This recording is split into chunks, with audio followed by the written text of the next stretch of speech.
రాష్ట్ర ఓకే. రాజకీయాల్లోకి వస్తే ముఖ్యంగా రాయలసీమ అంతా కూడా ప్రస్తుతం దీని మీదే చర్చ జరుగుతోంది. ముఖ్యమంత్రి వైఎస్ జగన్మోహన్ రెడ్డి గారు ఈసారి హ్మ్. 2 చోట్ల పోటీ చేయబోతున్నారు. ఒకటి పులివెందుల అసెంబ్లీ, లేదు హ్మ్. జమ్మలమడుగు అసెంబ్లీ 2 స్థానాల్లో పోటీ చేయబోతున్నారు అన్నటువంటి వార్తలొస్తున్నాయి. ఎందుకు అనంటే హ్మ్. వైఎస్ వివేకానంద రెడ్డి గారి సతీమణి సౌభాగ్యమ్మ గారిని కడప ఎంపీగాను, లేదు వారి కుమార్తెని ఎంపీగా, షర్మిల గారు పులివెందుల్లో పోటీ చేస్తారు. ఒకవేళ జమ్మలమడుగులో పోటీ చేస్తే జగన్మోహన్ రెడ్డి గారు అక్కడికి సునీత గారు at the same time Sharmila గారు పులివెందుల, సౌభాగ్యమ్మ గారు కడప ఎంపీ సీట్‌కి పోటీ చేస్తారు. ఇందులో ఎక్కడి నుంచైనా సరే ఓడిపోయేటువంటి ప్రమాదం ఉంది కాబట్టి ఏదో ఒక చోట గెలవాలి అన్న దాంతోటి ఇటువంటి ఊహాగానాలు ఐ మీన్ ఇటువంటి చర్యలు తీసుకుంటున్నారు అన్న ఒక ఊహాగానం అయితే నడుస్తోంది. మరి అక్కడ ఒక రాయలసీమ వాసిగా మీకున్నటువంటి ఇన్ఫర్మేషన్ ఏంటి దీని మీద? సార్ నేను ఒకటైతే ఒక విషయం చెప్తున్నాను సార్. జగన్మోహన్ రెడ్డి యొక్క వైఎస్ఆర్ కాంగ్రెస్ పార్టీ ఒక గాలిలాగా వచ్చింది. అదే గాలి మళ్ళీ వెనక్కి వెళ్ళిపోయింది. అయిపోయింది దాని హ్మ్. కథ. సముద్రపు అలలాగా ముందుకు దూసుకొచ్చింది. మళ్ళీ వెనక్కి వెళ్ళిపోతుంది.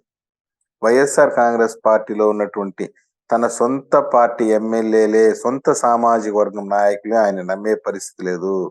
జగన్మోహన్ రెడ్డి 2 సీట్లు కాదు 5 సీట్లు పోటీ చేసినా ఆయన ఓటమి తప్పదు. ఎందుకంటే జనాల్ని బాగా మభ్యపెట్టినటువంటి వ్యక్తి. మాట్లాడితే పెద్ద పెద్ద హోర్డింగ్లు సిద్ధం సిద్ధం అని పెట్టుకుంది. దేనికి సిద్ధము? మేము సిద్ధమై యుద్ధానికి సంవత్సరమైంది. నిన్ని నేను ప్రశ్నించమని లేదు.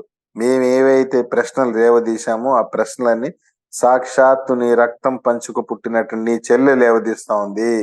అవును. ఇప్పుడు వెరీ క్రిస్టల్ క్లియర్, 1 బై 1 చూస్తాను. ఇంకొక 2-3 వీక్స్ పోతే షర్మిలమ్మ స్వరం పెరుగుతుంది, ఆరోపణలు పెరుగుతుంది.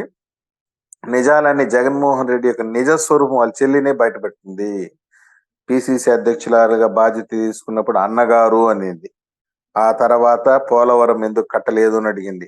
ఆ తర్వాత ప్రత్యేక హోదా ఎందుకు తేలేదు అనింది. నిన్న ఏం పీక్కుంటారో పీక్కోండి అని. పై- ఇప్పుడు ఇప్పుడు ఏమంటుంది? సాక్షిలో నాకు వాటా ఉంది అంట. అంటే జగన్మోహన్ రెడ్డి గారు ఆస్తి కూడా సొంత చెల్లికి పంచి ఇవ్వలేదు అన్న విషయం బయటపడింది.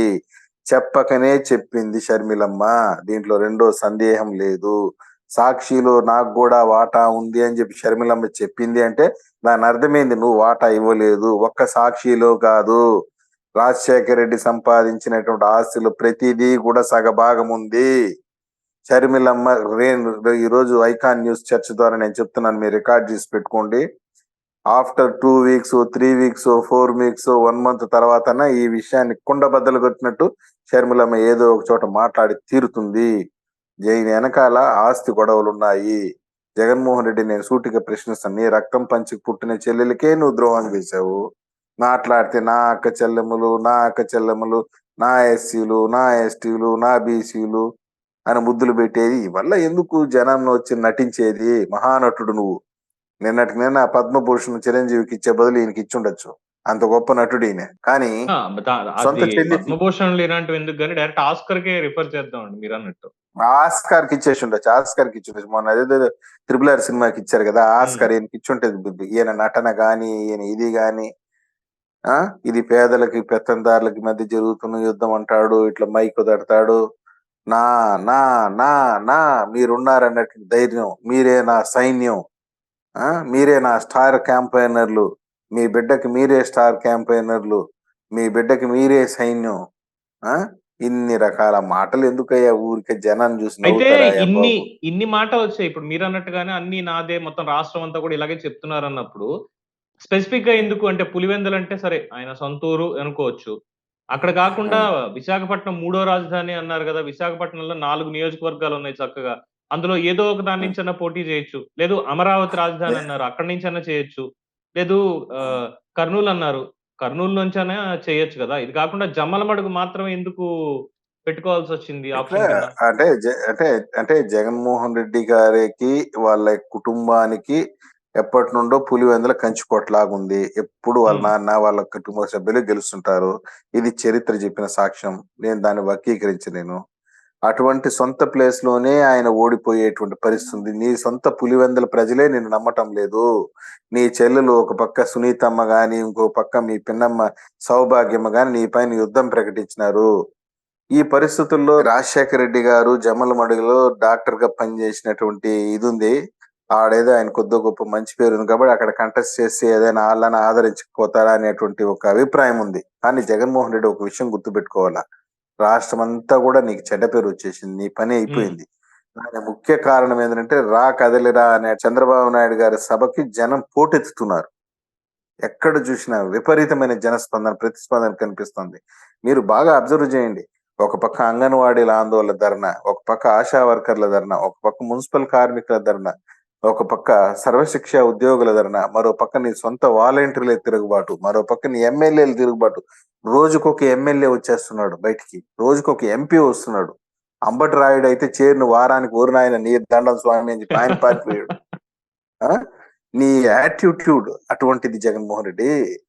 కాకుంటే మేకపోతి గాంభీర్యాన్ని మాత్రం బలంగా ప్రదర్శిస్తావు.